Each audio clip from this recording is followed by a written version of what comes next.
Sunday morning fish market போனோம். So போகிற வேளை கம்மங்கூழ் குடிச்சிட்டு போகலான்னு பார்த்தா ஒரு செம்பு நிறைய கொடுத்துட்டாங்க. எப்படிடா சாப்பிட்றன்னு பார்த்தா சைட் டிஷ் செம்மையா இருந்துச்சு. ஸோ ஒரு ஃபுல் செம்பு நானே குடிச்சிட்டேன். வாங்க ஃபிஷ் ஃப்ரை எப்பயும் போல் இல்லாமல் வேறு ஒரு மெத்தடில் செஞ்சு பார்க்கலாம்.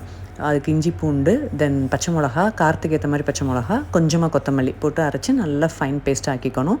அது கூடவே 2 ஸ்பூன் வீட்டு மசால் பொடி, ஃபிஷ்ஷுக்கு ஏற்ற மாதிரி உப்பு, 2 ட்ராப் லெமன் போட்டு நல்லா பேஸ்ட் பண்ணி வச்சுக்கணும். நான் இன்றைக்கி பட்டர் ஃபிஷ் வாங்கியிருக்கேன். இது ரொம்ப டேஸ்ட்டாக இருந்துச்சு. நான் ஏற்கனவே வாங்கி ட்ரை பண்ணேன், ரொம்ப டேஸ்ட்டாக இருந்துச்சு. ஸோ அதை அப்ளை பண்ணுறதுக்கு முன்னாடி அதை கீறி விட்டுறணும். இல்லைனா நான் குத்தி விட்டுட்டு அதை அப்ளை பண்ணி ஒரு 1 hour ஃப்ரிட்ஜில் வச்சுட்டு 1 ஹவருக்கு அப்புறம் எடுத்து ஷாலோ ஃப்ரை பண்ணேன்.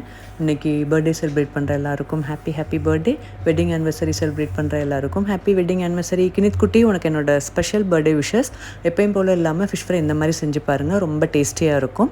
நம்ம சேனல் பிடிச்சிருந்தா சப்ஸ்கிரைப்